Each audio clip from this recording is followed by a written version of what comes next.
the general public, I think, is at the mercy of what they read in the papers.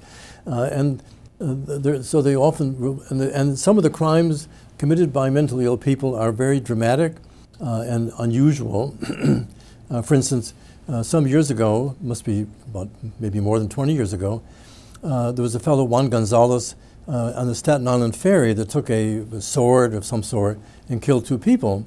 And that, of course, was very dramatic and was very much publicized, so that it's things of that sort that the public, not knowing the full statistical picture, are going to get the impression, oh my God, mentally ill people, you really better steer clear of them if you knew who they were, because they're highly at risk to do something terrible and dramatic and violent. So it gives the public the worry that, oh my God, the people who are mentally ill are doing these things all the time, and the people that do them must be mentally ill because it's crazy to commit murder.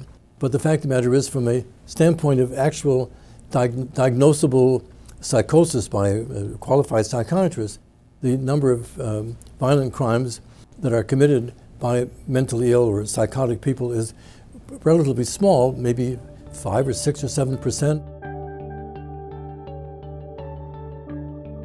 If you're schizophrenic, the risk of you doing a violent crime is 4 to 6 times higher than it would be in the general population. That means that 94 or 96% of people who are diagnosed schizophrenic are not committing a violent crime. However, within the group who are, just to focus for the moment on schizophrenia, who commit a violent crime, it depends on a number of other variables. For example, if the person is alcoholic and has abused alcohol, then the rate goes up, maybe the risk is like 30% or 38% risk that in the next year they're going to do something violent. Oftentimes when a violent crime is committed by somebody who seems to be mentally ill, the police have a sense that this guy is not operating with a full deck, as it were. They have their own little expressions about that. They will have the person incarcerated, maybe in New York City, it could be at Rikers or wherever in some local jail, and then have him evaluated by 2 psychiatrists or 2 psychologists who are able to do an adequate evaluation of the person's mental state. If those 2 people conclude that the person is, we don't say insane, we say not guilty by reason of mental disease or defect, then they will be relegated to a forensic hospital rather than a prison. The exception would be if the crime itself is such high profile that the citizenry would be outraged at the idea of the person being put in the soft berth of a hospital, such as Andrea Yates, who drowned her 5 children. She was grossly psychotic. She was hallucinating. She was way out. But the nature of the crime was such, that, especially in Texas, that she didn't get a break. She went to the prison. Now, there was a second trial, and she ended up finally where she should have been in the first place, in a forensic hospital.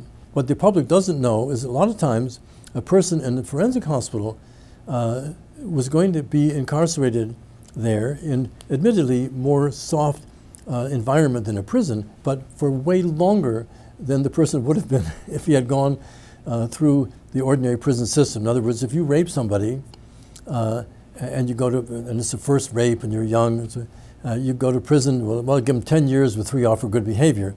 Whereas if a person did a rape of a violent sort and was psychotic at the time and adjudicated as mentally ill and so on, he will go to a forensic setting and perhaps be kept there for many, many years because there may be a violent record that preceded the major violent episode, so that the person is considered a pretty dangerous person until they're much older, and so that the public is actually often in a safer situation with a person in a forensic setting where whenever they come up for their 2-year evaluation, is the person okay to be released now, the psychiatrists say, no, he's not ready yet. And I've seen serial killers, for example, in a forensic setting who are kept for life, whereas the same person having killed one or two people and then they couldn't prove that the person had also killed some other people besides would have gotten a comparatively light sentence in a prison, but ended up, justly so, separated from society forever in a forensic hospital.